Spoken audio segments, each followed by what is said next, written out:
अस्सलाम वालेकुम।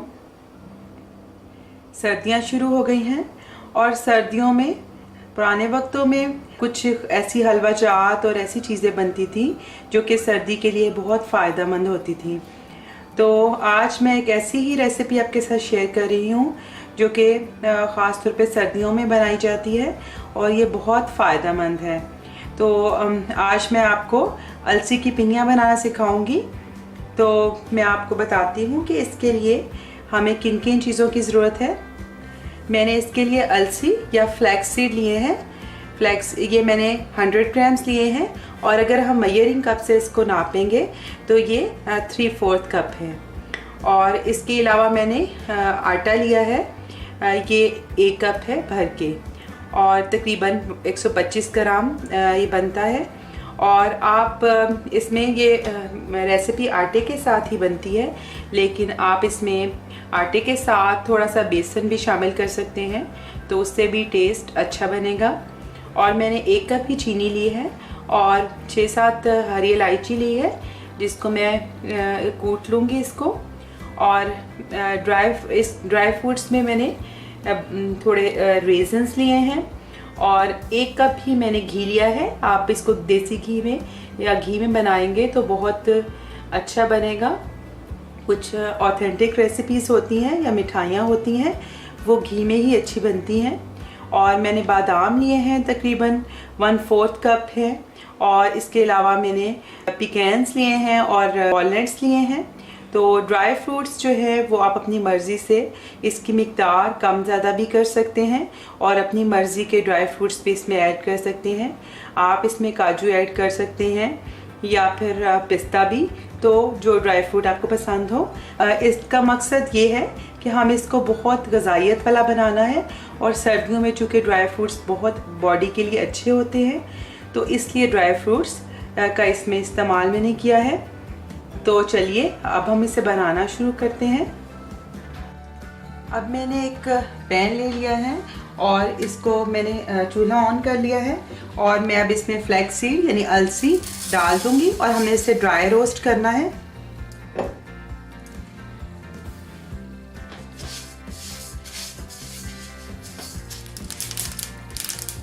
दो 3 मिनट हुए हैं तो आप देखेंगे कि ये अलसी जो है ये फूटना शुरू हो गई है, यानी गर्म होने की वजह से ये अब उड़ना शुरू हो जाएगी।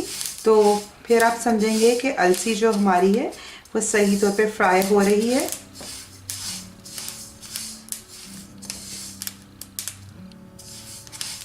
तो मैं मुसलसल हिलाते हुए इसको ड्राई रोस्ट करती जा रही हूँ।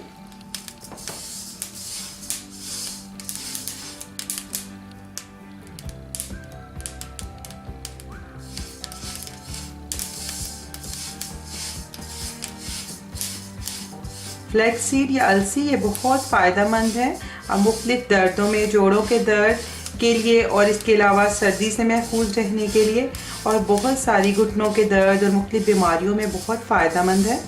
तो इसलिए ये बहुत इसका इस्तेमाल जो है ज़रूरी है।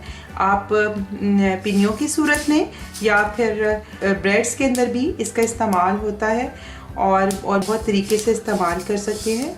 तो सीड्स आप इस्तेमाल करें, बहुत फ़ायदेमंद होते हैं।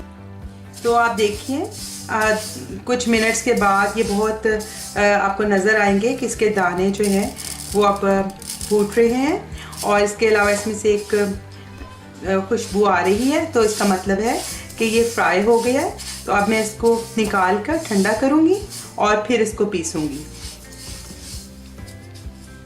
तो ये तकरीबन मीडियम टू लो फ्लेम पर तकरीबन 5 मिनट में ये ड्राई रोस्ट हो गया है।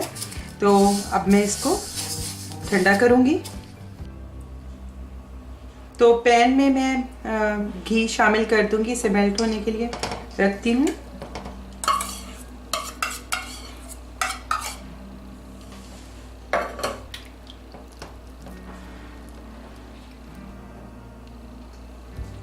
घी मेल्ट हो गया है तो मैं अब इसमें आटा शामिल कर देती हूँ और इसको हम मीडियम टू लो फ्लेम पर भूनेंगे। ज़्यादा आपने हाई फ्लेम नहीं करना, नहीं तो आटा जलेगा।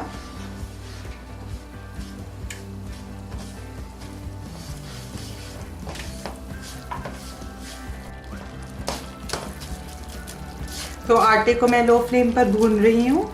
तो आपने ये ख्याल रखना है कि बहुत इसमें घी या ऑयल जो आप डाल रहे हैं बहुत कम ना हो, बल्कि वो इतना हो कि इसमें नज़र आए और अच्छे तौर पे भुना जाए। क्योंकि अभी इसमें हमने बादाम और बाकी मेवाजात भी शामिल करने हैं। तो बादाम को भी मैंने मोटा पीस लिया है ग्राइंडर में ही, और इसी तरह मैंने वॉलनट्स और पिकैन्स को भी मैंने कूट लिया है। और वो इसमें मैं जब थोड़ा सा ये भून जाएगा तो मैं ऐड करूँगी। फ्लैक्स सीड को ठंडा होने के लिए रखा है, वो ठंडे हो जाते हैं तो उसको भी मैं ग्राइंड कर लूँगी।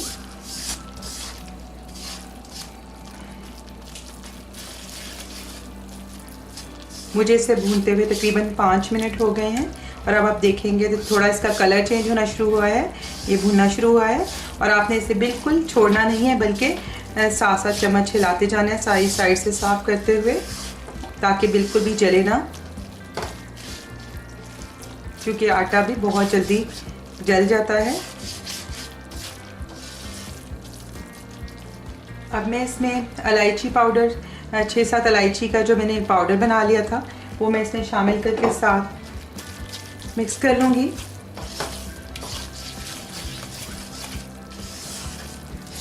और मैं अब इसमें किशमिश या रेजन्स भी डाल रही हूँ, ताकि वो इसके साथ ही भून के वो भी साथ शामिल हो जाए और इसमें भी एक बहुत अच्छा सा टेस्ट आ जाए।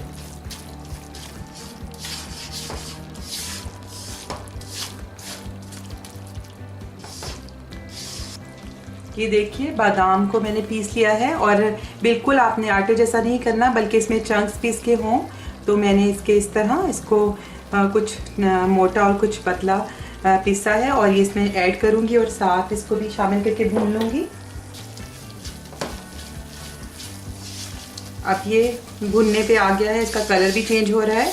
तो आपने ये ख्याल रखना है कि इसका फ्लेम जो है वो बहुत हल्का हो। मैंने भी इसका बिल्कुल लो पे कर दिया है, और इस तरह मैंने ये वॉलनट्स और पिकैन भी ये इसी तरह ग्राइंड कर लिए हैं, मोटे कूट लिए हैं, वो भी मैं इसमें ऐड कर दूँगी, ताकि ये सब चीज़ें शामिल होकर तो अच्छा सा इनका एक फ्लेवर आ जाए और ये भी भुन जाए ऑयल के अंदर।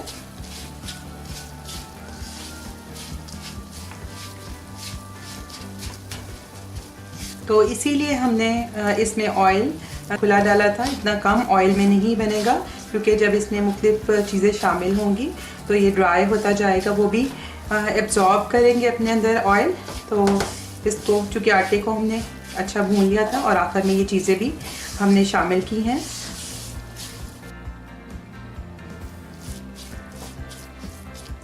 अब मैंने फ्लैक्स सीड या अलसी को भी पीस लिया है, बहुत आसानी से ये ड्राई रोस्ट के बाद पिस जाएगा, तो इसको मैंने पीस लिया है।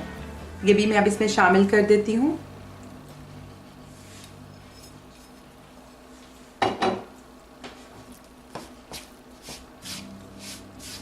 इसको भी शामिल करके हम साथ ही भूनेंगे। और मैं अब इसमें 1 टेबलस्पून ऑयल और शामिल कर रही हूँ, क्योंकि मुझे ये थोड़ा ड्राई लग रहा है मिक्सचर, इसके लिए। तो अब मैं ये शामिल करके इसके अंदर तो इसको 2 मिनट के लिए मज़ीद भून लूँगी।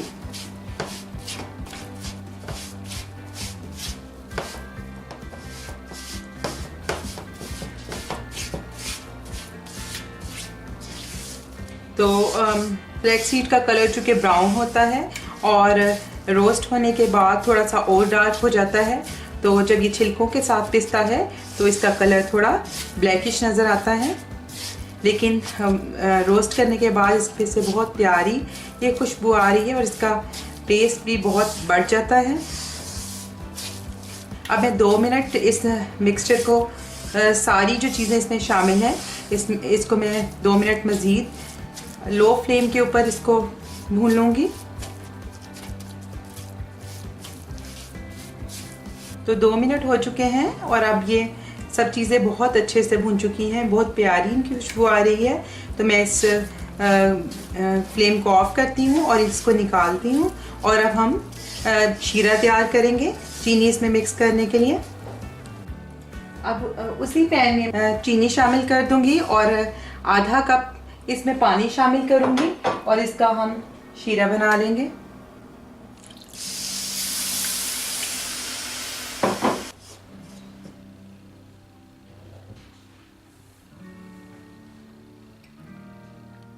तो चीनी को हम थोड़ा सा पका लेंगे ताकि थोड़ी सी शीरा गाढ़ा हो जाए।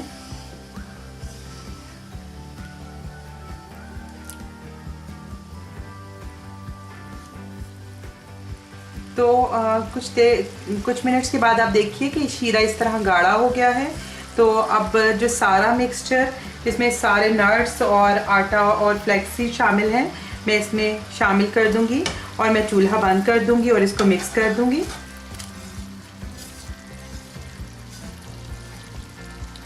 तो ये सारा मिक्सचर मैंने इसमें शामिल कर दिया है। बस 1 मिनट के लिए मैं इसको हिला दूंगी और फिर चूल्हा बंद करूंगी।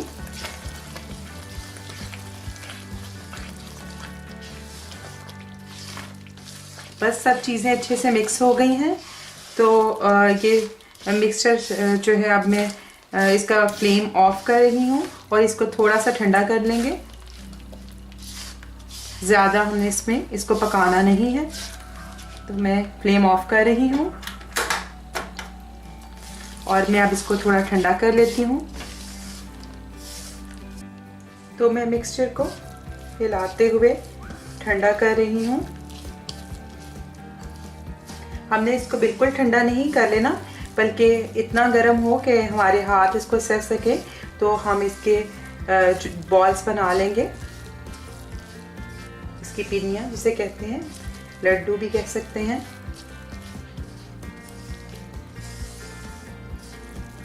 तो देखिए जो ठंडा हो रहा है तो ये थोड़ा जम रहा है।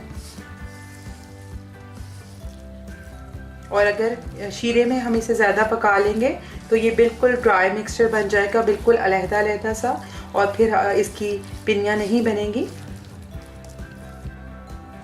तो अब कुछ देर के बाद ये थोड़ा ठंडा हो गया है, इतना कि हम इसकी इजीली पिनियाँ बना सकें। तो मैं इसकी पिनियाँ बना लेती हूँ और इसको सजाने के लिए मैं बादाम एक रखती जाती हूँ। अगर मिक्सचर आपका थोड़ा ड्राई हो तो आप हाथ पे ऑयल लगाकर तो ये बना सकते हैं, लेकिन मेरा मिक्सचर ज़्यादा ड्राई नहीं है, मैंने सफिशेंट ऑयल यूज़ किया है, तो मेरी पिनियाँ आसानी से बन रही हैं। तो अपनी पसंद के साइज़ के लड्डू आप दबा दबा कर ज़रा अच्छे से बना सकते हैं।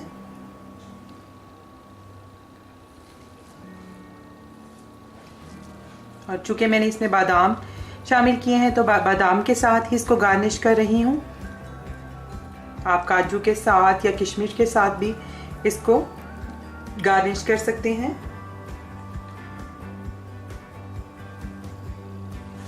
तो इसी तरह मैं सारी पिनियाँ बना लूँगी।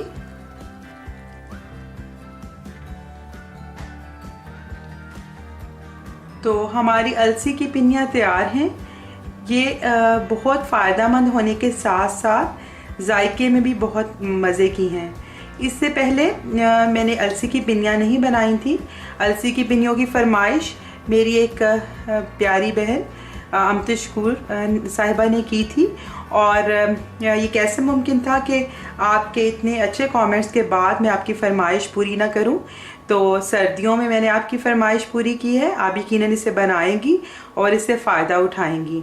तो ये मैंने पिनियाँ अपनी अम्मी से और अपनी कज़न फ्रीदा और अपनी कुछ और कज़न्स जो कि ये बनाती रहती थी, उन्होंने रेसिपी शेयर की थी मेरे साथ। तो फिर मैंने घर में ट्राई किया और मेरी जब बहुत अच्छी सी बनी तो ये मैं आपके साथ शेयर कर रही हूँ। तो मुझे यकीन है कि आपको ये रेसिपी बहुत पसंद आएगी। अगर आपने अब तक मुझे सब्सक्राइब नहीं किया तो इस रेड बटन को प्रेस करके सब्सक्राइब कर दें, ये बिल्कुल फ्री है। और इस बेल आइकन को भी क्लिक कर दें, इससे आपको मेरे आने वाली हर वीडियो फ़ौरन मिल जाया करेगी। और आप इसे ज़रूर ट्राई करना चाहेंगे। तो अगर आपको मेरी ये रेसिपी पसंद आई हो तो ज़रूर इसे लाइक करें और मेरे चैनल को सब्सक्राइब करें। बेल आइकन को भी क्लिक कर दें, इससे आपको मेरे आने वाली हर वीडियो फ़ौरन मिल जाया करेगी। आइंदा आपके साथ किसी नई रेसिपी के साथ फिर मुलाकात होगी। उस वक्त तक के लिए अल्लाह हाफिज़।